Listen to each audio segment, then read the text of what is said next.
Welcome to Your Life Story, a space to explore the journey from survival to authenticity. I'm Sajine, and here we dive into the raw truths of breaking free from the expectations we've grown up with, rediscovering our voices, and thriving after life's challenges. But this isn't just about my story, it's about life. From relationships and self-discovery to the messy, beautiful questions we all face. No topic is off limits here.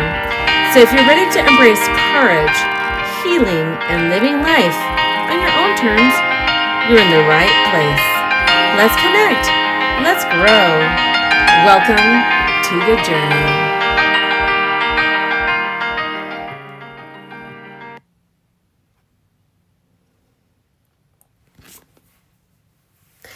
Before we dive in, a quick disclaimer. This podcast is for informational and inspirational purposes only.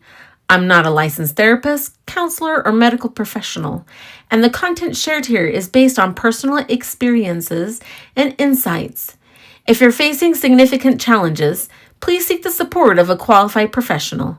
Remember, your journey is unique, and you deserve the care and guidance that's right for you. Well, this is a super great time for what I bring to you today. It's called When Potential Becomes Self-Abandonment. You wonder, what is this all about today? Well, let me tell you. Have you ever been disrespected by a man and stayed? Because you were stuck in the, but I love him loop. Because you thought he has potential. He just needs time. We can get through this. I didn't even realize it until recently, but I tolerated so much disrespect just because I believed he had potential. Not because he was showing effort, not because he was proving character, but because I hoped and imagined he could one day become the man I believed he was capable of being. And I didn't question it because he went to church, because he was kind to everybody, because he love-bombed me, because I thought those external things meant he was safe. But what I dismissed and what many women dismiss were the micro disrespects. And that's what I want to talk about today. Because micro disrespect is still disrespect. Today's episode is for every woman who loved with honesty, loyalty, and purity while slowly abandoning herself in the process. Let's talk about it. What we don't notice at first. For a long time, I didn't even see the warning signs for what they were. I dismissed the times he stopped talking to me while I still saw him talking to other women at church. I ignored how he would ghost me for periods of time, and instead of seeing it as an emotional abandonment, I responded by monitoring, by texting, by worrying, by wondering what did I do wrong. But in my heart, I thought, this time, I'm not going to let go of what I want. And I convinced myself that staying meant commitment, loyalty, effort, faith, when really it meant I didn't want to lose the dream I built in my mind. The programming we don't realize controls us. I think society plays a massive role in why we ignore disrespect. Somewhere along the way, women were taught, once you like someone, they become yours. Once you choose someone, you fight for them. Once you love them, you don't quit. But no one taught us that if you have to fight for someone, you already fighting alone.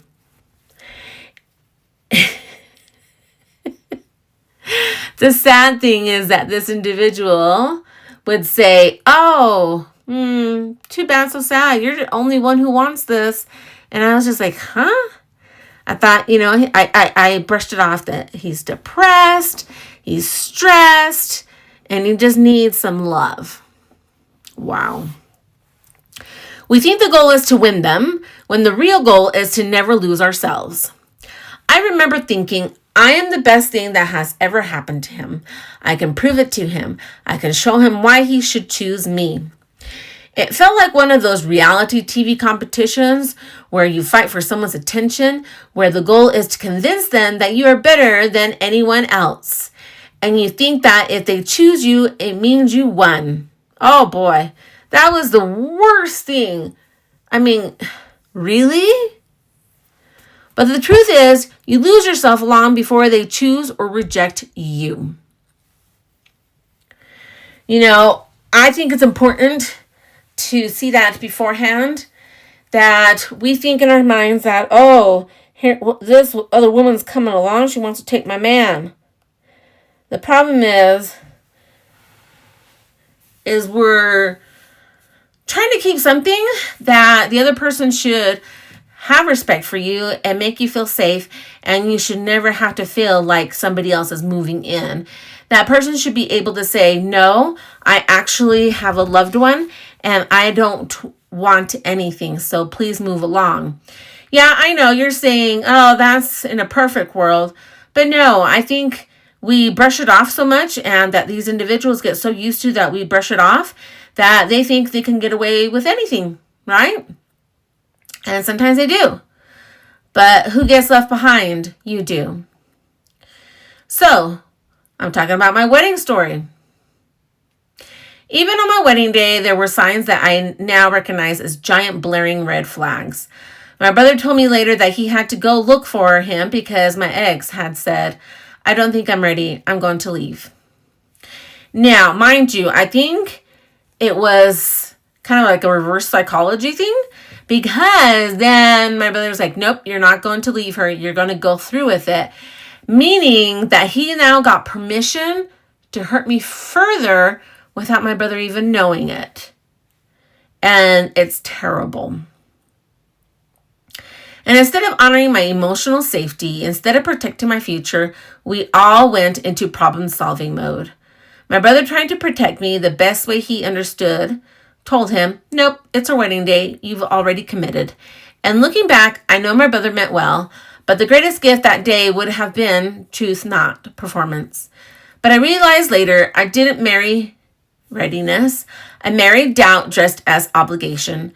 And the saddest part was this. Even on my wedding day, I wasn't at peace. I was upset. It wasn't our moment. It didn't feel like my celebration. It felt like a performance. Why? Because he surely made me feel horrible. And then what was I going to do with all the people there? You don't get it. I was getting married in a religious institution where everybody was thinking that I didn't deserve anyone in my life. I know. It's terrible to think that those type of people exist in church. And I had to have a performance to show that everything was fine. But if I would have had self-respect, I would have left him and said, and then told everybody, I'm so sorry. Have fun eating. Here's your gifts back. I'm done. But we're not taught that. We're taught that we have to go through with it no matter what. And maybe that's part of the societal illusion too. That weddings are about the dress. I know it. Who chose the dress? I had the most awesome dress. Gorgeous. The photos. Yep. It's the first time I was getting professional photos. I should have just gotten professional photos just on my own, and I would have been happier. The attention. Yep. Why? Because we live in a society where no one gets attention except for the bride. The presentation. The flowers, the gazebo, the outdoor beauty, the mansion, everything. But a wedding is not a parade. A bride is not an exhibit. Marriage is not a spectacle. Unfortunately, there's other places where they do that. They will parade the bride through the streets, right, like an exhibit, to show that she was chosen. And it's a way to honor their family. Now, I'm not knocking people because I get it. But why? It's so sad that we have to show our purity to others so we can be respected in society. It's supposed to be a union built on respect, humility, love, presence, and willingness. And looking back, the warning signs were already screaming. The micro disrespects that turn into full disrespect. Throughout the relationship and throughout the years, there were microaggressions, micro disrespects, and I kept telling myself, it will get better.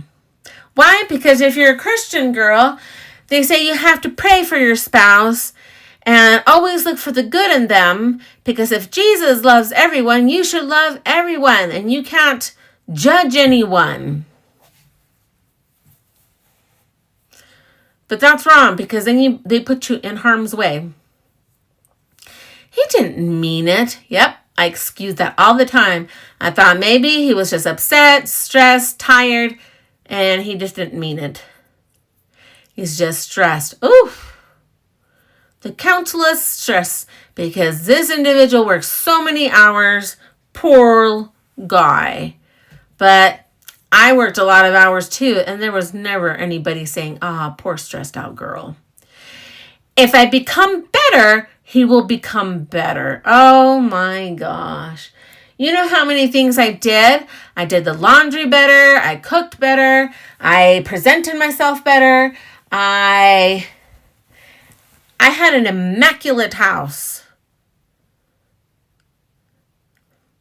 Spent hours sitting there doing nothing, as long as I was there like a little trophy next to him, so he wouldn't feel lonely, that he would feel loved, that he will feel handsome. But there was nothing for me. When I asked for things, there was just a giggle, kind of like, yeah, but my love language is better. But micro disrespects only ever grows. At the end, it turned into full-blown, undeniable, painful, degrading disrespect. I can't believe that I would go to restaurants and he would call me a B, to F off. He would say so many things that I felt more shame because it was in front of people. But then you know what was even worse? He said it out loud and nobody turned around to say, why are you treating her like that? Especially in front of her children. There was nobody who cared. I was basically, it felt like I was in a, some type of, parallel dimension where no one can see me. And he just laughed. Because now he knows he could get away with anything and there was no consequences. The saddest part is that I still saw myself begging him to stay. Why? Because I was scared. How was I supposed to keep a house? How was I supposed to keep groceries, bills with 2 beautiful children? I told myself I never wanted to be a single mother, that I didn't want to be a young single mother, and yet I had passed everything and I did everything right, even got married in the church, did everything correctly, and yet I was still left. And the thought of that's why I said, okay, well, maybe if I do better, maybe if everything will go back to normal. So then that way I had told myself once they turn 18, I will go. But at least I know that everything went kind of hunky-dory, but it didn't. It was pure trauma that I was living. And the worst part is when people go, oh, why didn't you leave him? Why would you allow him to do that? You were in my shoes. When your well-being is at stake, nobody wants to believe you, but yet you still have to live it. So you have to navigate it very slowly and strategically.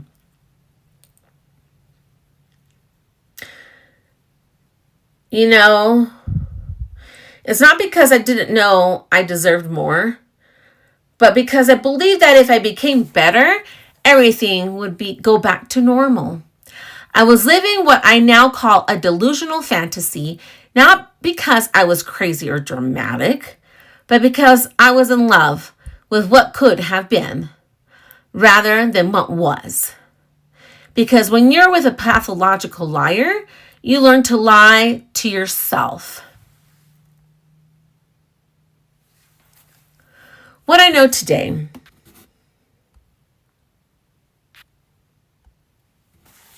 It took me years to finally see the whole picture. But today I know this. I deserve respect. I deserve honor. I deserve emotional safety. I deserve mutual effort. I deserve presence, not promises. And I believe you are owed that too. I will never again beg for someone to choose me.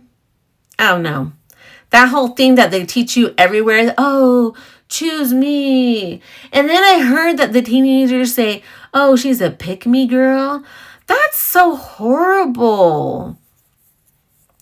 I will never again mistake potential for compatibility. You know what? Potential is like what they say, talk is cheap.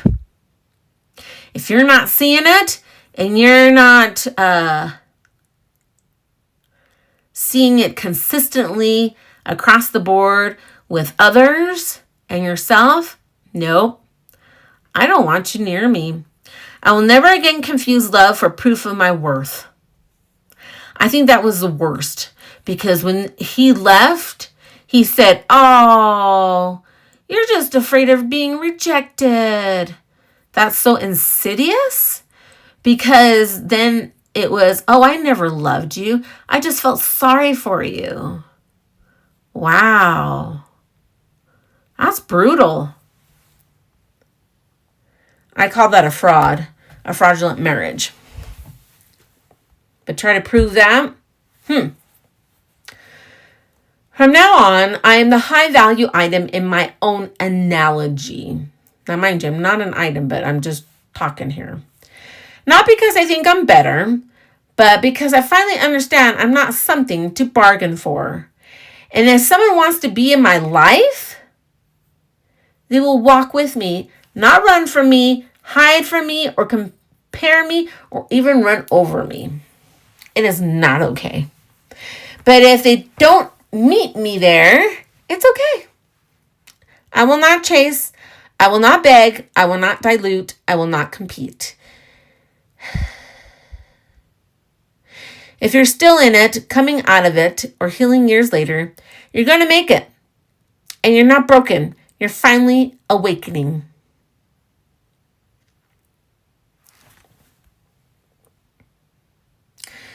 The thing is we live our lives horrified of being alone because they tell us that our biological clock is ticking and we need to do what we need to do to be married and have a lovely life. Why? Because we're supposed to have a home, children, neighbors, friends, little parties, and just have a beautiful life, right?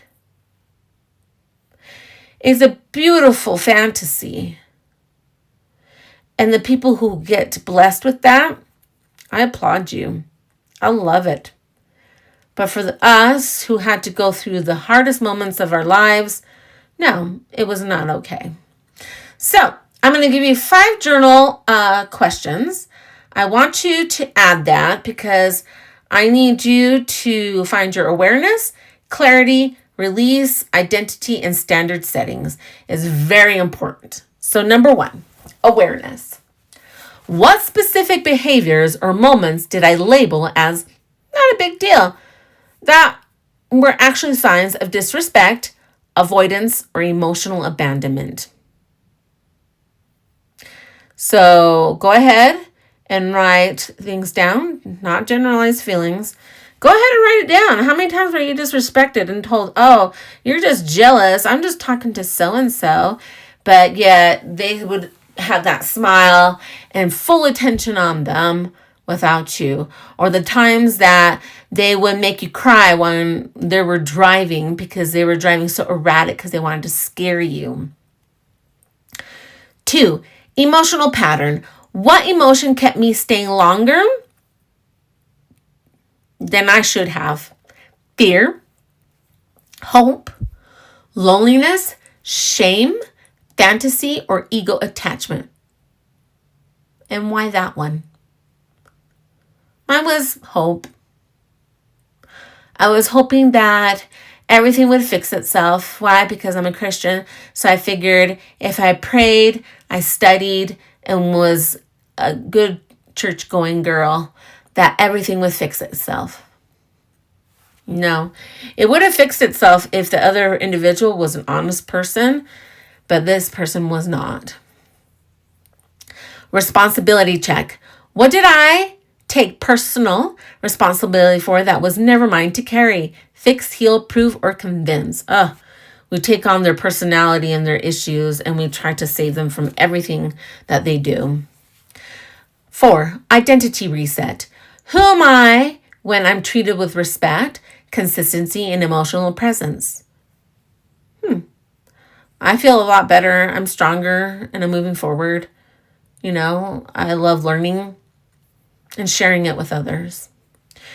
Number 5, new standard.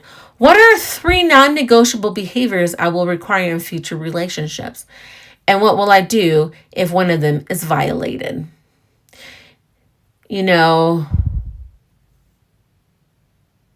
Just don't answer everything. Declare it. Write it like you're signing a contract with your future self.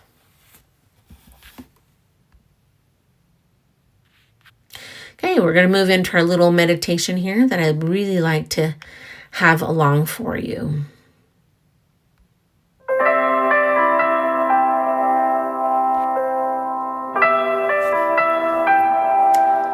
Releasing potential, returning to self-meditation. Begin by getting comfortable, either seated or lying down. Gently relax your shoulders and clench your jaw. And place one hand over your heart. Take a slow breath in. Hold it for a moment. And release. Imagine exhaling years of tension. Again, inhale peace. Exhale pressure. Now imagine you're standing on a quiet path at dusk. The air is calm. The world is silent. And there is no one to impress. Explain yourself to or win over. It's just you and truth. In front of you appears 2 versions of yourself.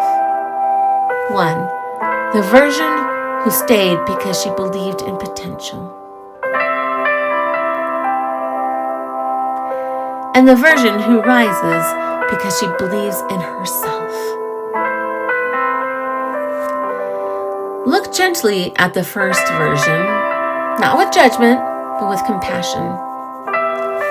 See how tired she is from trying, hoping, proving, and hold what was never shared.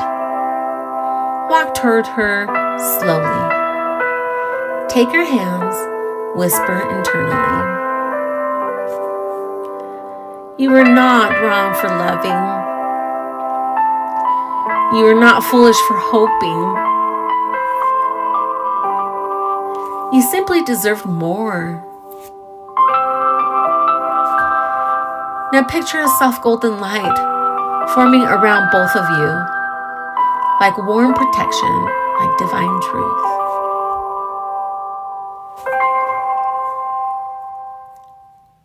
And now let her rest, because she doesn't have to carry it anymore. Turn now toward the second version of you. She stands tall, grounded, calm,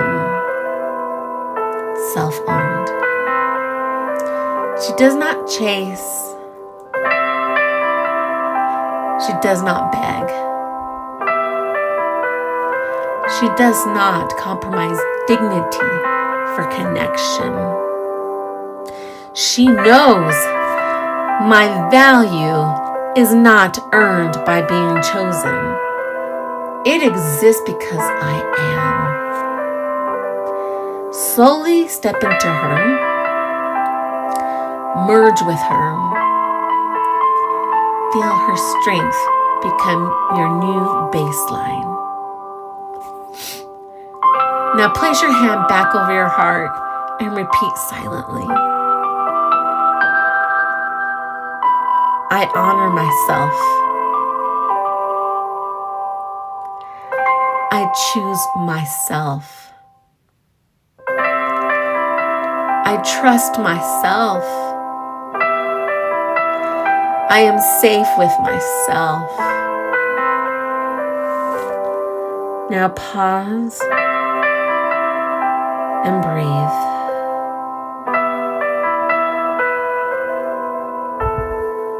Now release in your mind every fantasy, every unfulfilled potential, every version of love that requires self-abandonment. Watch it float away like feathers in the wind.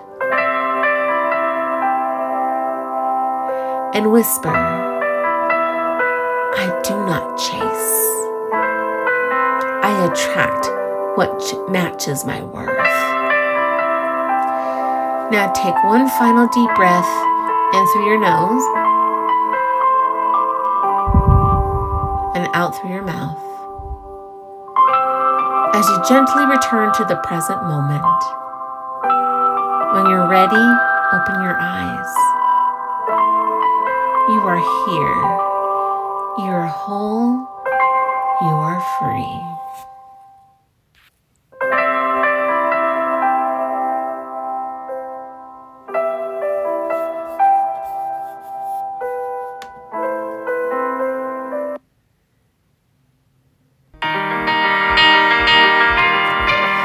Thank you so much for joining me on today's episode of Your Life Story with Jean. I hope it gave you something to think about, feel, or explore on your own journey. If this episode resonated with you, I'd love to hear your thoughts. Feel free to share it with someone who might need it or reach out to connect. And let me know if there's any subjects you would like to learn. And I want to say this is your safe zone, and I hear you and I see you. Until next time.